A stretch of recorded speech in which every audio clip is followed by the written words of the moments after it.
Why aren't men getting married anymore?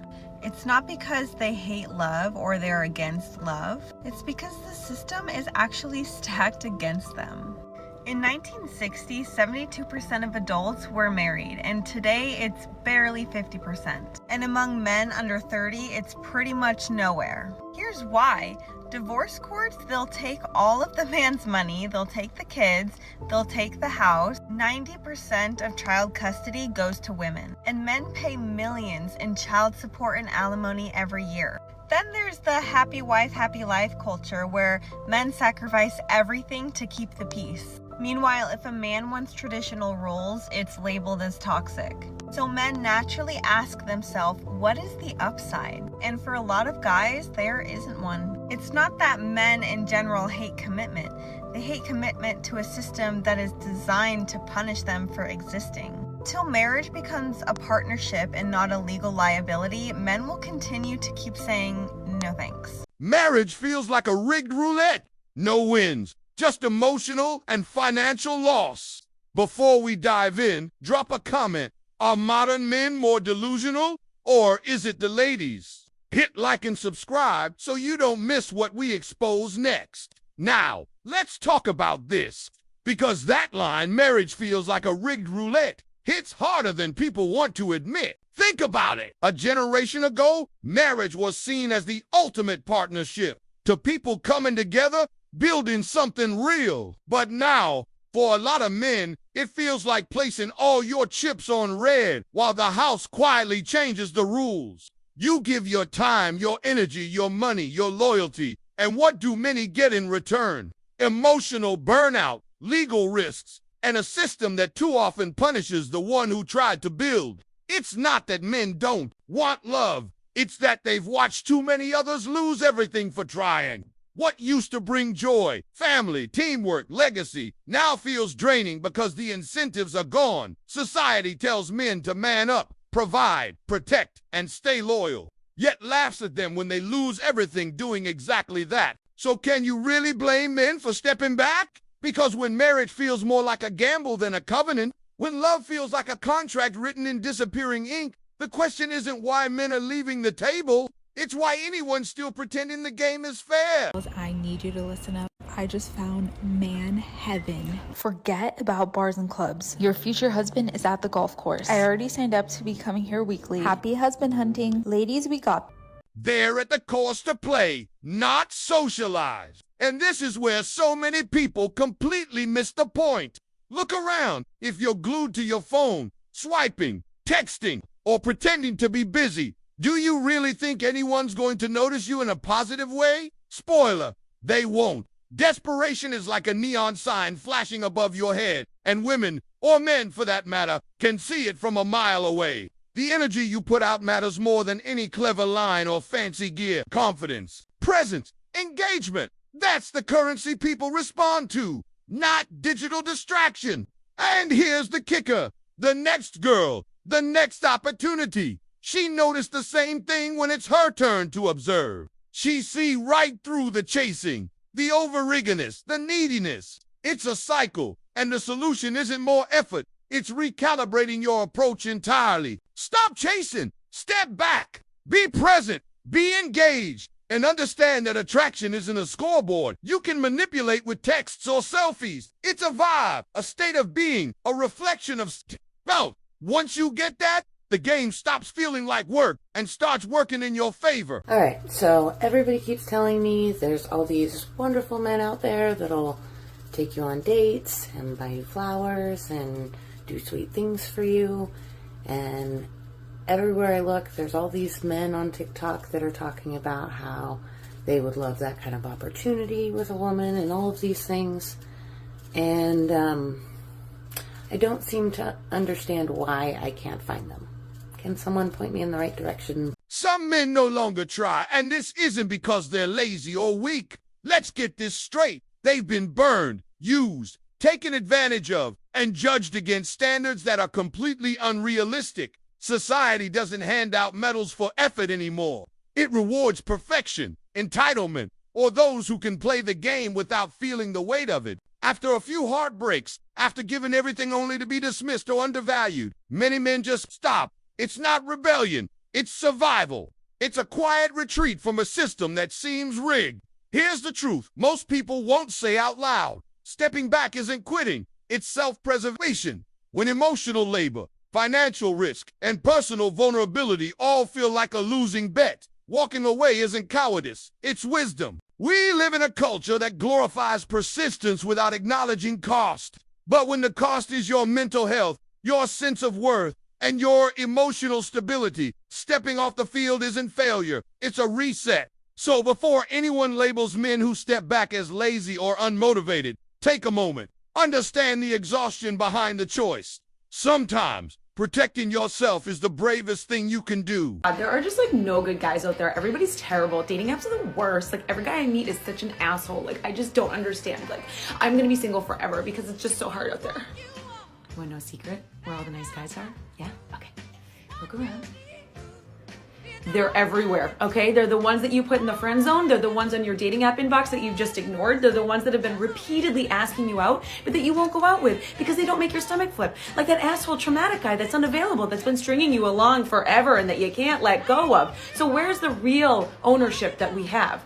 It comes down to working on ourselves, getting over that toxic behavior so that we can see somebody for who they really are.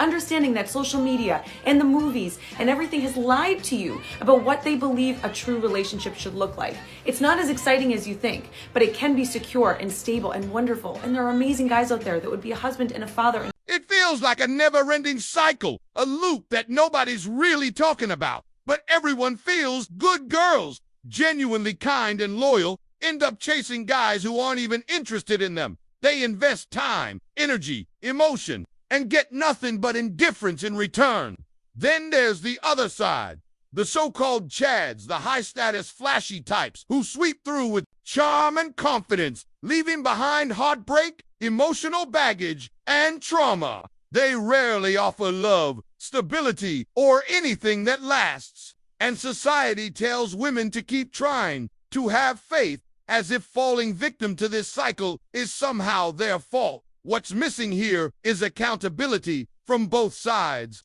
Men who have the power to give love and stability walk away, burn out, or play games. Women, often guided by unrealistic expectations or societal pressure, end up trapped in patterns that teach the wrong lessons, that persistence guarantees reward, or that the wrong attention is better than none. It's exhausting, predictable, and frankly unfair. And the worst part? Everyone acts surprised when emotional damage piles up, as if this repetitive pattern is new. But anyone paying attention can see it coming a mile away. It's the same script, different actors. The question isn't just who's at fault, it's why we keep replaying the cycle when the signs are crystal clear. Why men these days don't want to get married. I'm going to go over this topic because I've seen it a lot. And ladies, before you come for me, realize that I'm going to do another video as well talking about why women want to get divorced because of the man. So follow me for that video. But in this video, I'm speaking about from a man's perspective why most men these days are not looking to get married as much as before. So the first problem that we have, which is a new age problem, is social media. Your girl, some girls, or most girls, are posting their body on social media, which is fine, you know, confidence, great. But the issue is there's a lot of girls that cross the line between posting too much for a man's liking. Because it's like no one wants their wife all over social media for everybody to see. I don't care what anybody has to say. A man does not want his wife's body and, you know, all these things on the internet for everybody to see. They just don't want it. The second problem is that most girls are just given all this attention and validation through social media because they're beautiful and young and all these things, and then it doesn't cause them to want to improve all the time because they're constantly being told that they're amazing, they're a queen, they're a princess, they're beautiful, all these things. You know, the harsh reality is someone has to be told things they don't want to hear to enable to improve. So a lot of girls now are just thinking that they're already queens to begin with and they don't need to improve, and that's just not attractive in the wife, you know. And the third problem, which I think is the biggest problem, which I'm noticing, which is so sad that the guys on this app are posting why they're frustrated, is that women are taking a lot but they're not giving as much, you know. They're caring for the guys in the beginning of the relationship, and then it fades away, and then all they're worried about is taking care of the kids, and they don't take care of their husband. You know, in my opinion, you know, your wife should crack you open a beer and give it to you when you're like stressed from a long day, or give you a massage, you know, because we have to take care of them as much as they have to take care of us too. And I find that that just fades away, you know, and it goes both ways. I'm not saying one person has to treat the other one amazing, but both of you should be making each other feel better all the time. Then marriage is worth it. Of course, marriage is not worth it if you're coming home busting your ass and your wife does nothing for you and doesn't make you feel good. You know, that's why guys don't want to get married, because we're putting in all this effort and we're still being men. We're still held accountable to be providers and protectors and everything. But the women are not held accountable to being nurturers, you know, and having a good feminine energy and taking care of the home space and bringing peace, not arguments, not aggression, peace in the house and relaxation and massages. That's what men want. Girls are not providing it, so that's why men are not. Men today are exhausted, truly drained from giving their all and receiving so little in return. It's not just about finances or effort, it's emotional labor too. They're expected to provide, protect, and show unwavering loyalty. Yet what do they get back? Rarely peace, rarely gratitude. Most often, frustration, chaos, or criticism. And let's be honest, it's not laziness or cowardice that drives men to step back. It's sheer exhaustion. After years of pouring into relationships, workplaces, and society, only to be met with ego-driven attitudes, fading loyalty, and unrealistic expectations. The smart ones start choosing solitude over the chaos. What they're really searching for isn't perfection, isn't drama, isn't constant validation. It's respect, softness, and stability. A space where effort is acknowledged, where kindness isn't met with entitlement, and where peace isn't a luxury, but the standard. This is the hidden crisis of modern masculinity. A generation of men quietly withdrawing from a world that demands everything but gives little in return. And as they step back, society complains without ever stopping to ask why the retreat is happening in the first place. Where are all the good men? If you a good man, please step to the front. And if you wondering about us good women, we're around. I mean, we probably at home. We'll come out, do what we got to do. We mind our own business, and then we right back at home. So if you happen to run into one of us good women, you better think fast, okay? Because it might be a missed opportunity. As a single woman, I'm getting a little worried when I scroll on this app that like all of the good single men, 30-year-olds and up, or near that range, they are... If they're single, they're staying inside and doing exactly what I would want to do, which is like binge a show and like order and take out. Like, why when I'm scrolling, I'm seeing all these like cute men who look like they have their head on their shoulders. They probably don't. Let's just be fucking real. But they're all like staying inside. Like, what I'm trying to do is text a girlfriend and be like, hey, you know what? Instead of me cuddling into bed and binging all of Real Housewives, let's go out. Because I'm just hoping that one day, like, I meet my husband, like, meet cute randomly. Like, I gotta go out and do that, right? I have to like actually put myself out there. I have to actually do my makeup and like put on a cute outfit and do that, you know? Crazy concept. But I have a fear that all of the good single 30-year-old men are doing the opposite. Hey, get out there. Please stop ordering takeout by your fucking self and wait for me to be there with you to do it, okay? Fuck, literally, I don't... Probably gonna run into... We made the effort in our 20s. We played the game, took the risks, invested time, emotion, and energy, and learned some hard truths along the way. Now we're fine being alone, and more importantly, at peace. The stress, the endless games, the constant expectations. We've had enough. Solitude isn't loneliness, it's clarity. It's choosing a life where disappointment isn't the baseline, where emotional energy isn't siphoned by chaos, and where peace isn't a rare luxury but a daily standard. We don't crave drama anymore. We don't need to prove anything to anyone. Solitude beats constantly being let down, manipulated, or judged. And honestly, we just don't want to be bothered anymore because we know our worth and we're done giving it to situations or people who won't respect it. This isn't cynicism. It's experience. It's a conscious choice to protect mental health, maintain stability, and finally live life on our own terms. And the truth, many will never understand why men are stepping back until they face the same repeated disappointment themselves. Most guys nowadays have kind of given up on the idea of marriage because we realize that it's really just one big trap. There's nothing in it for us. We take all the risk, and all the benefit is on the female side. I would say, why change something that is good? You're in a relationship. Why are you going to get married? It's going to get worse. There's going to be more financial tension. Weddings are expensive as it is. Divorce rates are alarmingly high. And once you're married, you are at the mercy of that woman's expectations. Forget about that. Hell no. Yeah, plus it's going to get to a point where you're both going to get bored of each other. She has the freedom to leave, but you don't. No, I don't want to be stuck.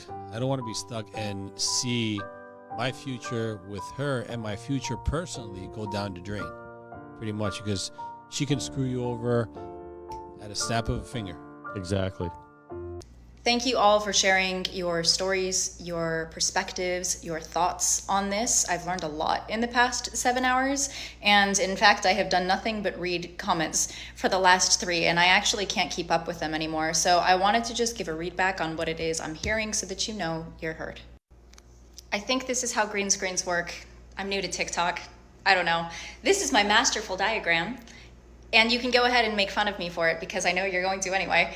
Nothing particularly surprised me in the responses except for dismissal. This one was really eye-opening, and we'll go from left to right, so bookmark that for a moment. Overall, thank you for providing a very clear answer to my question, and it also left me with another question, a bigger question, which I'll save until the end. But the overarching consensus is that it's not worth it. It's not worth it. There is a low return on investment. The risk to reward profile is not worth it, especially because 50% of marriages end in divorce, and that is particularly unfavorable to men because 50% of assets, the court system skews more toward women, especially when it comes to things like child custody.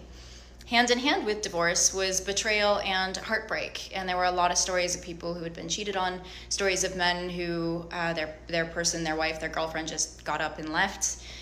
And so this was kind of within the context of a relationship, but then there was also this, which is just the general dynamic between men and women. So men feeling as though women hate men, men feeling rejected by women, and then men feeling dismissed, but specifically like around them trying to voice their opinions or their feelings and women just dismissing it. And what I found really interesting about that is that that's exactly what was happening in some of the comments. I will say very few women actually commented, even though they were watching and liking the video, and I think that's because we're listening. But there were absolutely some strays in the comments invalidating men's experiences and feelings. Within the last hour, more and more people were bringing up things relating to traditional values. And so I think what happened is TikTok started to push this more toward conservative Christian. And so people were talking more about the shift, we'll say, in Western values. I also find it super funny that the first video that kind of did some numbers the other day, it got pushed mostly to women and liberal. And today this got pushed entirely toward men for obvious reasons, but also conservative, like two totally different swaths of people. And I love that. I love that because I think we all need to get along better. And on that note, the undercurrent in all of this is fear. There's other things mixed up in there too, right? But it's interesting to me that fear underpins a lot of this, and it's the same thing for women, which tells me that, hey, we're not so different at the end of the day. And while this has answered my question regarding how men feel about marriage, it's given rise to a whole new question, which is, how do we heal the rift? Because I get that marriage is not essential and we can all find happiness and fulfillment and peace in our own company, and that's a wonderful thing. And at the same time, I feel like we're not actually happy with the state of things, especially judging by like the anger and the grief in the comments. So I don't know. Men are done justifying themselves. They're done explaining why they work hard, why they care, why they show up. Because too often, their effort is dismissed, their intentions misunderstood, and their loyalty betrayed. Marriage, for many today, doesn't feel like the partnership it's supposed to be. It feels like a trap, a contract loaded with expectations that rarely go both ways. giving everything and receiving little in return. Isn't love? It's a one-sided transaction, and men are increasingly aware of it. Here's the hard truth. This isn't fear talking. This isn't avoidance. It's recognition. Recognition of self-worth, of dignity, of the value of time and energy. Walking away from situations that drain you isn't cowardice. It's clarity. When a man steps back, it's not about running from commitment. It's about refusing to settle for anything less than respect, partnership, and reciprocal effort. And society needs to stop mislabeling this choice as weakness, because sometimes walking away is the strongest statement you can make. We're creating right now, more and more men don't want to get married. And I get why. There is almost zero upside for men getting married. This isn't me saying that men shouldn't get married, or women, but think about what society is telling men about what being a man is. Tell about society is fucking men hardcore for getting married. If you get married and you get divorced, a woman takes 50% of whatever you have. 80% of relationships, the man is the biggest provider. So that's a big fuck right off the bat. What are you getting in exchange for that? Second, if you have kids with her, you're fucked, because the government doesn't think that you deserve shit. So even good dads who try to stay in the kid's life are fucked. So there's a lot of men going, why the fuck would I do this? The good news is that will correct itself, because eventually then people start going, oh, right? When you create mistakes, you only create more error. Error creates more error. So we've gone so far the other direction that more and more men are going like, why the fuck would I get married? We just don't have a lot of faith in it. We don't. A lot of times when we get married, it's because our woman wants to get married. Let's just put it on the table. Most men don't wake up aspiring to be in a marriage. That's just not how that goes. Is we dating a woman, we love this woman, we can't picture life without this woman. She values marriage highly. We cool with it. Okay, let's go on and get married. A lot of times when we talk to people who've been married that long, a lot of times they bitter within their own goddamn marriage. Let's just put it on the table. You got guys saying, hey man, you can stay single as long as you can, man. When you're getting this, oh, that's gonna die down. All that little fun stuff y'all do, that's over with. That's the narrative that a lot of men is getting, right? It's not the, hey man, this is how you navigate through that. Y'all can still be happy, but you gotta do this, you gotta do that, you gotta communicate, you gotta be on the same page, you gotta leave your ego at the door. That's not the tutelage that a lot of us is getting. Many men don't actually aspire to marriage. They step into it because society says they should, because tradition, pressure, or expectation tells them that's the next step. And at first it seems manageable, even promising. But over time, what once felt like freedom, partnership, and joy often gets replaced by obligation, compromise, and a quiet erosion of self. This is the silent reality that doesn't make headlines. The men who've walked this road, who've given their best and felt it undervalued, often become the ones who speak up, warning younger men to protect their peace. It's not about cynicism or fear of commitment. It's about clarity, awareness, and knowing your boundaries. Rushing into marriage without understanding what it costs isn't bravery. It's a fast track to frustration and regret. Those who've learned the hard way advocate stepping back, taking stock, and choosing intentional engagement rather than societal autopilot. Protect your energy. Guard your mental health. Choose the path that preserves yourself. Because at the end of the day, a rushed commitment is only as strong as the understanding behind it. And too often, that understanding is missing.